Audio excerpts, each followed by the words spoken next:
Hey guys, welcome back to the channel, and welcome if you are new to the channel. Please feel free to drop a like or subscribe. So what I thought I'd do for day one players who are getting a copy of the game on Friday the 14th, which is when this video will be dropping, is a little video detailing how I play my player and my career. Some hints and tips and some just handy useful information really to get you guys started as you embark on your career. Please, for those of you looking for hints and tips on general gameplay, etc, you may as well duck out now. There will be further videos on that. If you're buying the game and just jumping in to have a laugh, play around as Jordan, play around as Tiger Woods, play with friends, etc, and you're not interested in my player or my career, please also duck out now. There's your disclaimer. But for everyone else who's interested in my setup, in what I found to be the best setup so far in the game, feel free to stay tuned and let's get into it. So first of all I want to touch on, guys, is when you first open the game, download the game and load it up, you will be introduced to a training routine. New and experienced players, I would highly recommend playing through this training routine. The swing mechanics are slightly different in this game, so if you played it before, it's useful just to get the grips of it. There's a couple of new shots like the punch shot. It takes you through them and you can see how they work, and also if you complete it you get your first trophy, which is a win. So yeah, honestly, jump into that, play the training, and then get into the main screen here and you'll be presented with your my player. So I'm going to take you through this. There are other videos going into much more detail. Early 1981 does a great one. So if you, and I'm assuming if you're watching this, you've probably already found early 1981's YouTube channel. But watch his video, he goes into a lot more detail. I'm just going to give you my hints and tips on what I think is the best. So under my player, let's start with your golfer. So straight away when you come into your golfer, and I haven't reset this, you'll be presented with a skills set. This looks complicated as hell, confusing as fuck, but don't worry guys, this basically, every time you level up you will receive 1 skill point. I'm level 21, so I have 21 skill points. To unlock each column, you've got to use 4 skill points in that column to unlock it. That will unlock the next one. Then you need to use 8 to unlock the next one, but it doesn't all have to be in this column. So don't make that mistake and unlock them. You can pitch your 8 any way you want across these 2 columns, and that continues throughout. So hint number 1, pick the ones you want to do and max them out if they're better for you. The only other hint I'm going to say on this page, because to be honest guys, these skills are superfluous to your needs right now at the offset. You won't have any levels, and to be fair, they don't really do a lot.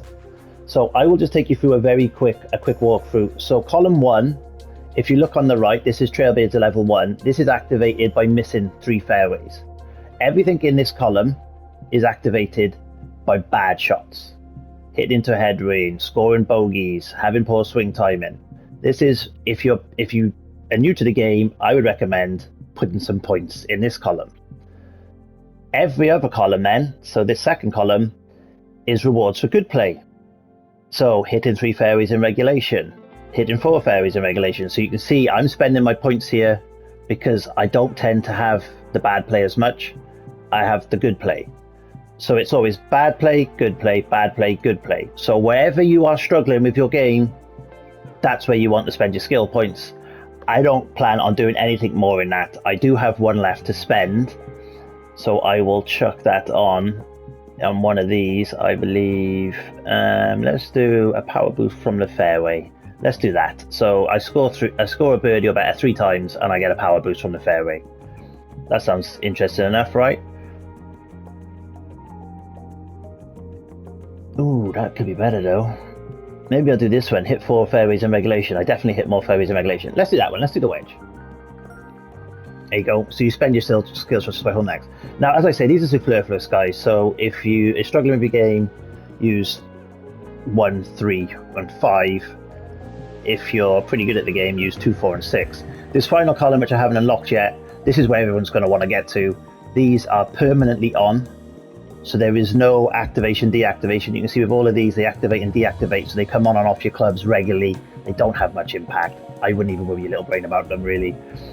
I'm not worrying my little brain about it, and my brain is tiny. So if you look at these ones at the end, this is where you want to get to. These are permanently on. So you want to just get to this one and max out all of these, essentially. Don't know what they do, don't really care, but max them all out because they're always on. So why wouldn't you? You always want an advantage in that game. So that's the skills. If we move then, the next option you're going to be presented with is your archetype.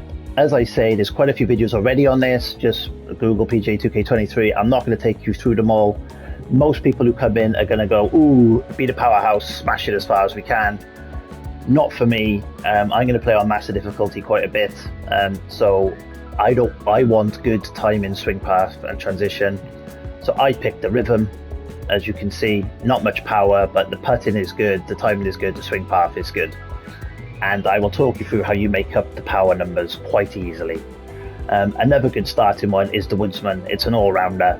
So if you're coming into the game new, rhythm or woodsman is where you want to go, really. Even for those experienced players, you know, I've been up in the top 100 in the world. Rhythm is where you want to be, for me, personally. But it's buyer's choice, right, guys? You bought the game. If you want to smash your driver, eventually I imagine it'll go over 400 yards because I hit one 370 earlier on rhythm, so I'm assuming at some point the powerhouse will be over 400. Go for it, enjoy it, play it as you want to, but certainly if you're struggling with your game, rhythm feels like the way. And if you're going to be competitive, I think in any societies, etc., which would be on master or pro, rhythm is handy.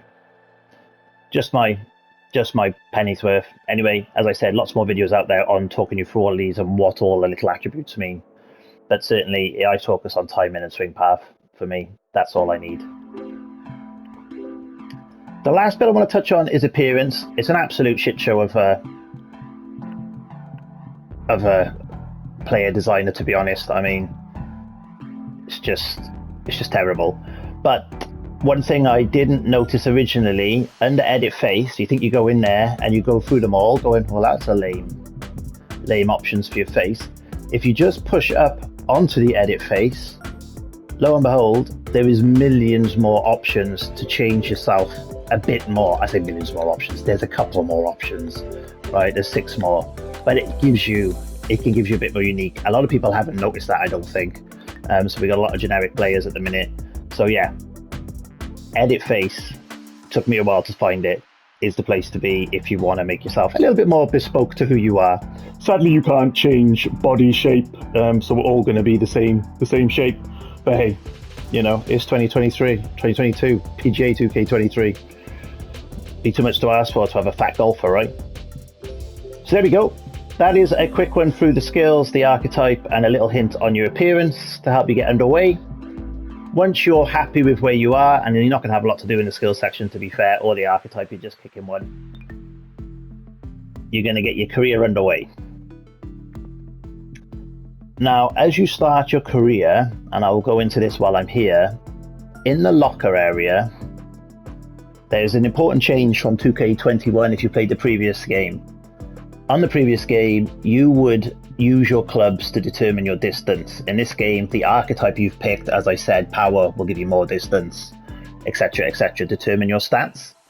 So the view of the club, the appearance of the club, so all these different drivers, it's purely cosmetic. There is nothing for you to do. The different woods, it's just cosmetic. You unlock them and you can do whatever you like cosmetically with them. So there we go. Randomly, I've got a little bit of a glitch where on my putter, I only have one choice of shaft. Every other club, I have multiple choices of shafts. My game on the putter has only given me one, where I know everyone else who's played the game has got multiple. So a bit weird. Don't know why mine does that, but I don't really care about changing the shaft too much, to be honest. So it's not, I'm not as if I'm going to reinstall the game or anything, but just a bit odd. But yeah, you also get different golf ball skins. Again, guys, these have no effect on the ball. You just pick the one you like and go from there. And then you'll unlock these as you go. You will start off with a standard default ball to begin with, and you'll just unlock them. So that's your clubs, purely cosmetic. the way to change the way you play and your archetype is in fittings. This is where it gets super confusing, guys. The game is, with the skill set in this, I think it's just getting on people's nerves a little bit, how confusing this can be. I don't mind it. I love all this shit. I play it like an RPG. You know, you exchange, you craft, you do different stuff in here. But a kind of basic overview here. So the red ones are the best. Yeah, they order them by the best. So eventually you want this full of red. Red are rare to come by. The game very rarely gives you them, and the best way to get them is by exchanging.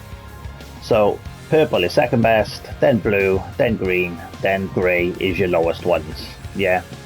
Now what each of these fittings do, they all have different abilities that they add to. So this fitting here, if I put this wood on the head of my wood, so let's start from the beginning. Your club has 3 areas you can fit: the shaft, the grip, and the head.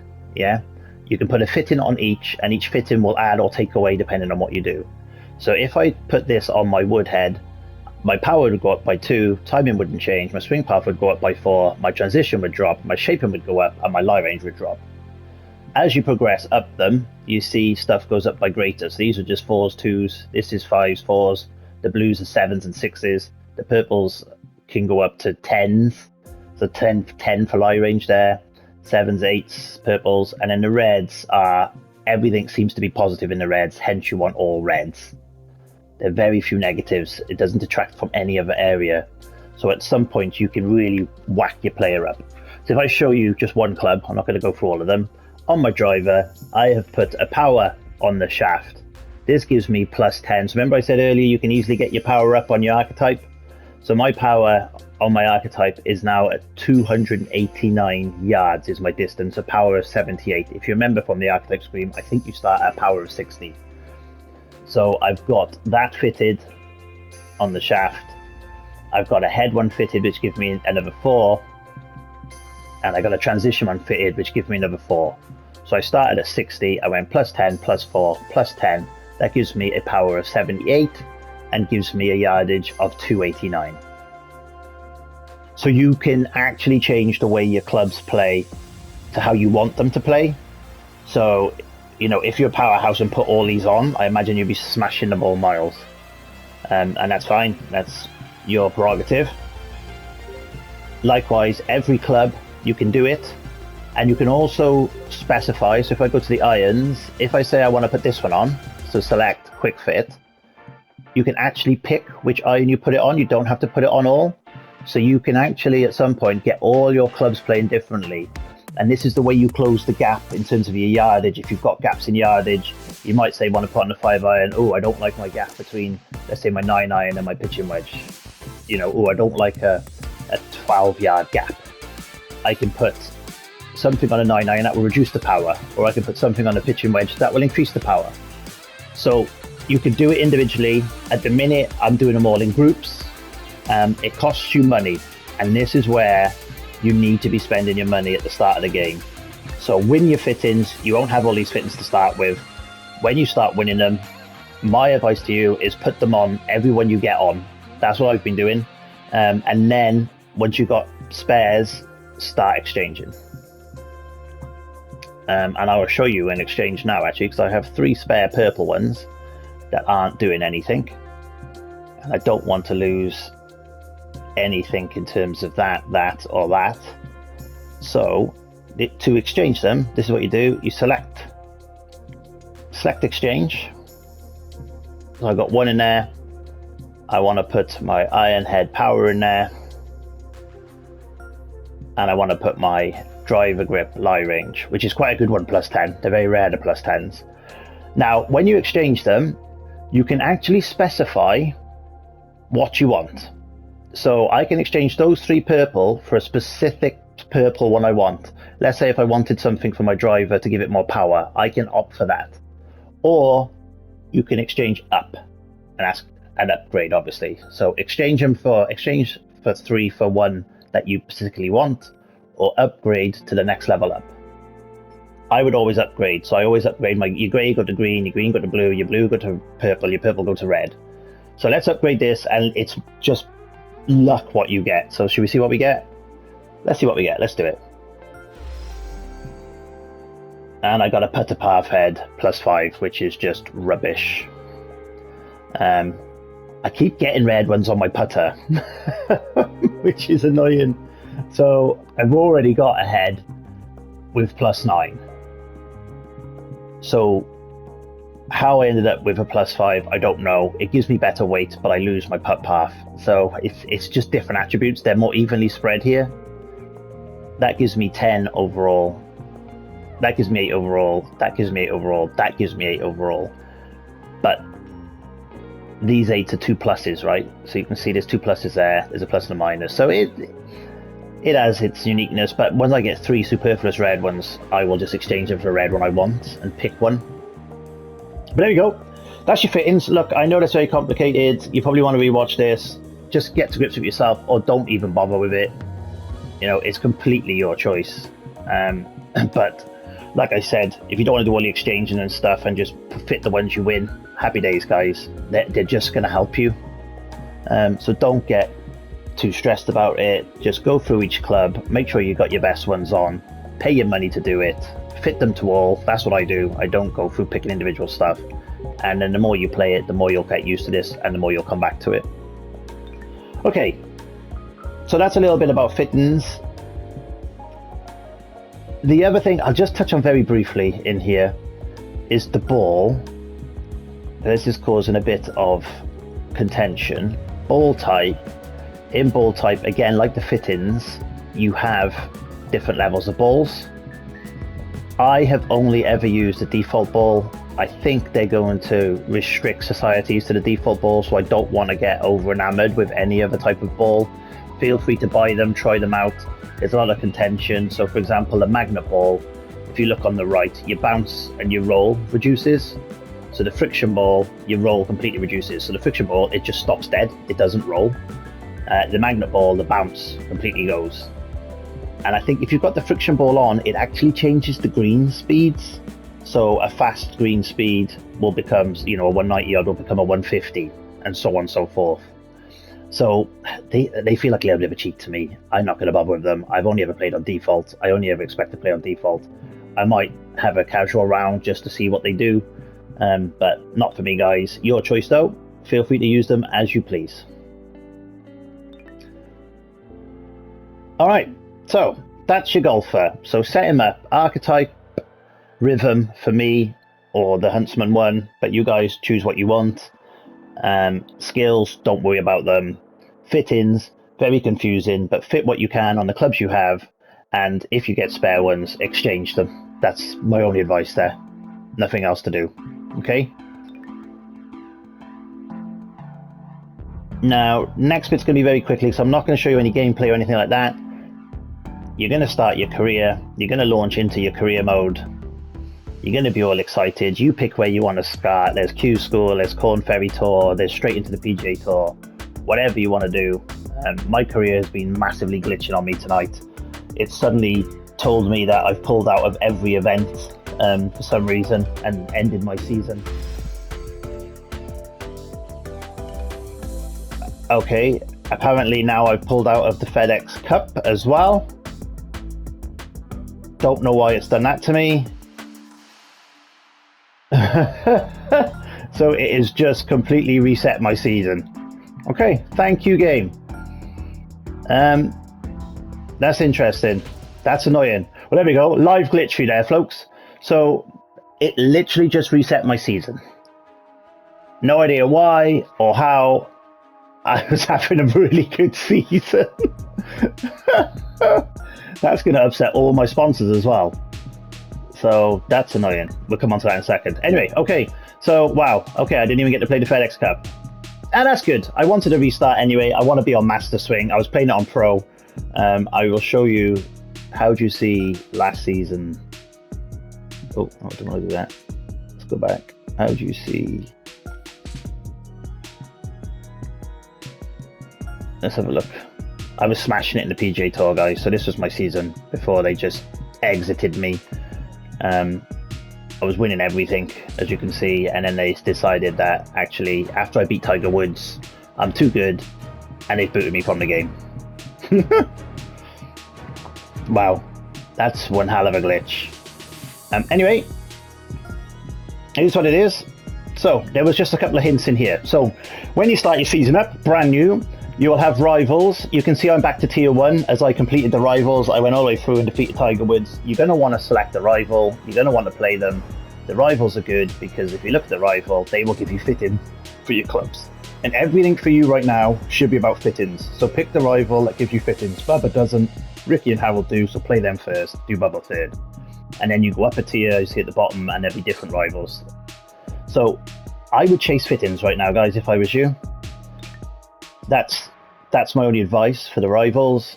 Likewise for the sponsors, you will get sponsors as you play the game. You'll only have one to start with, but they'll all approach you and want to sponsor different aspects. They'll sponsor your clothes, your clubs, or your ball. Whatever the sponsor, so Calorie, I can put them on clothes, clubs, or ball. When you go in, you win these tiers down here, yeah? So I'm just waiting to unlock tier 9. It doesn't matter which contract you put them on. So if they're on clothes, it's the same tiers, yeah? If they're on your ball, it's the same. You win the same. So you only have to do them once. You don't have to do this 3 times. There's no different tiers when you change. So that's a good hint because I thought there would be. So you do them once. I leave them on until I unlock everything. Again, buyer's choice. You might just want to unlock the first few and move on. But I prefer to unlock everything because the better stuff's higher end. So I got an epic fit-in on tier 8. I get a nice pretty Callaway Rogue Max at the very end.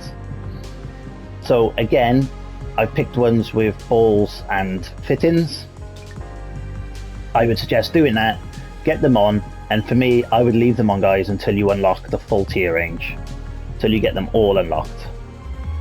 That's, again, buyer's preference, but I would suggest getting your sponsor on, waiting to unlock them all, getting a rival on, and then the last little hint for Korea is, unless it's a championship or the FedEx Cup and you want to play a couple of rounds, you're better off doing 1 round per event. Now the reason I say this is because you only beat your rival at the end of an event or lose to your rival. If you play 4 rounds, it's going to take you longer to beat or lose to a rival, and if you do that every event, you're not going to get through the rivals and you're not going to unlock the good stuff. Likewise for your sponsors only update at the end of the event.